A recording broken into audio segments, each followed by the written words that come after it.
So I had done a video a while back about this, that yes, the founding fathers feared political factions would tear the nation apart. The Constitution's framers viewed political parties as a necessary evil. So we have a lot of factions people don't know about, a lot. Besides the obvious ones, you know, you have the factions of the LGBTQ and that, you know, but that's not it. It's within the Republican and Democrat parties. They have their own little clubs, yeah. So yesterday I talked about that club, the Barack Obama Democratic Club, in regards to that New York judge. And then, yeah, so there's a ton in the Republican and these are factions. These are factions. So this is what's most important. As George Washington stepped down from the presidency, Washington urged Americans to always place the interests of the nation over their political and regional affiliations, okay? With these factions in the Republican Party and the Democratic Party, it just shows me why Matt Gaetz is sort of a lone wolf out there, and it took a lot of guts for him to do what he did. Because with all these factions, and this is what creates the infighting. So Trump had posted earlier today about, I'll show that here. Why is it that Republicans are always fighting among themselves? Why aren't they fighting the radical left Democrats who are destroying our country? So here's the thing: the very people, like, so one of my reasons why McCarthy should have been ousted, Matt Gaetz did the right thing, is it goes back to what George Washington is saying. It's like, what is the most pressing matter right now? I would say we have a lot of pressing matters, we really do. But the border and everything that's happening with that, that's a crisis. So the very fact that I mentioned when I said, even before Matt Gaetz did this, I said he needs to be removed from Speaker because he wasn't able to prioritize. He can't prioritize, because what happens with these little factions, it's like the Freedom Caucus is a faction. There's one in the Democrat Party called the Blue Dog.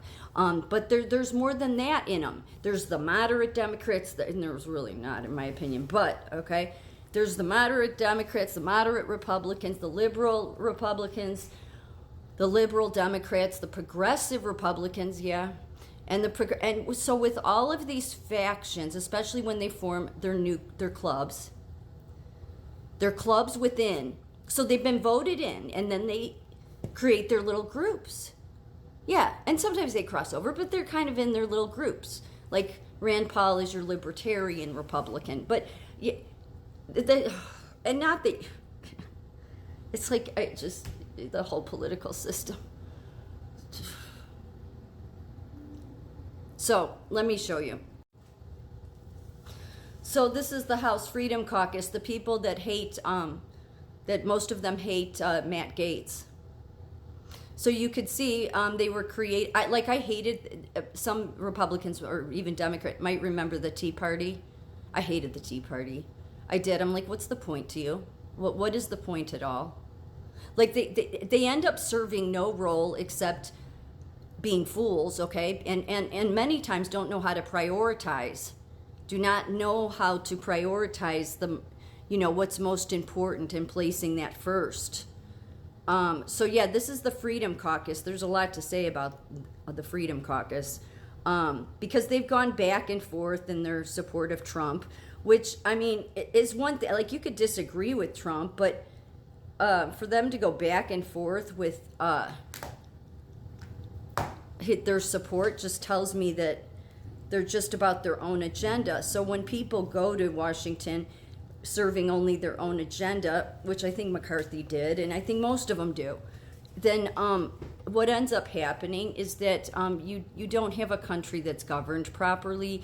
You don't have what George Washington said, which is putting what's in the best interest of the country first, putting aside your political bullshit, and now how can no Democrat, because they're too much in their ego, how can they not think that what's happening at the border is a bad thing? Like, how can they? Because seriously, when somebody wants to stay that determined in their place, that no, I'm just going to ignore that, then that's the fear that Washington had. because your side, your faction of the party would become more important to you than doing the right thing. There's a whole bunch of people that don't know how to do the right thing, yet have had these big names, Mitt Romney. I mean, there's so many. And Matt Gaetz now is being attacked, and yet to me, he was putting the country first. He was doing what was right.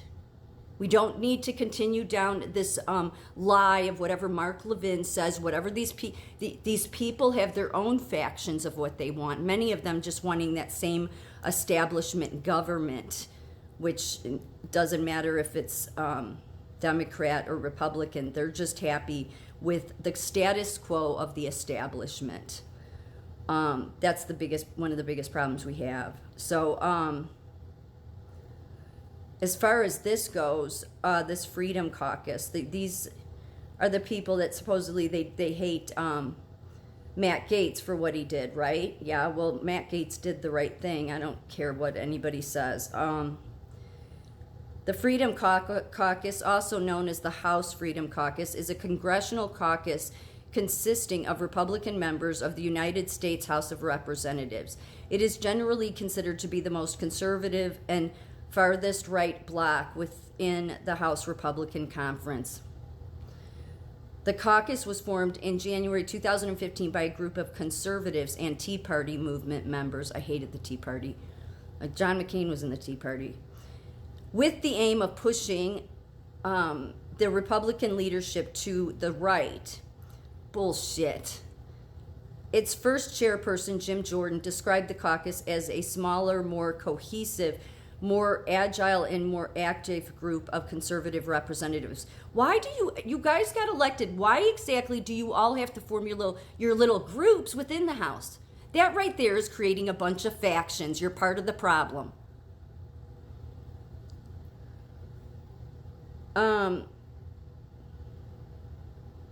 I mean, can people not just get elected and do what's in the best interest of the country? Like, does it seem like it's the best interest of the country to have the borders open? That should be an easy one. No. Does it seem like it's in the best interest of the country to try to take away the Second Amendment when you're not supposed to touch any of the amendments? No, no matter. But these people get in their factions and then they decide they want to destroy things. And then before you know it, they can't even recognize themselves that really they have the mindset of a communist. The caucus is positioned right to far right. Oh, please, no, it isn't. And I don't support the far right to where it's like I'm not against abortion if somebody's been raped or incest in those cases. But you know, the left, the way they just want it for birth control and many other reasons. But anyway, on the political spectrum, with some members holding right-wing populist beliefs, such as opposition to illegal immigration. Yeah, that should be something that George Washington, like if we just sat back and said to ourselves, if all these little factions would break up and realize that, can we just do what's in the best interest of the country? I can't imagine that that's that hard. But then people would say, no, they make up all these excuses. No, there's no excuse. So one of the other things is the group takes hardline conservative positions and favors social conservatism and small government. The group sought dozens of times to repeal the Affordable Care Act. Established as an ultra-conservative alternative to the Republican Study Committee, the group initially emphasized fiscal conservatism and concerns about House rules favoring budget cuts and decentralization of power within the House of Representatives. Later, the Freedom Caucus shifted its emphasis to loyalty to Trump. Yeah, then they shifted it away from there. So first of all, they show they don't know how to be loyal, because when you get into your little Freedom Caucuses, you'll completely be blind to the fact that somebody stood up and did the right thing for the country, like Matt Gaetz. And instead, you'll stay in your little groups, but you'll go back and forth with whether you support Trump. You'll never actually get done anything that you say you're going to get done. They don't. They didn't repeal the Affordable Care Act. And I'm going to do another video about this, because I also want to talk about the Democrats' factions.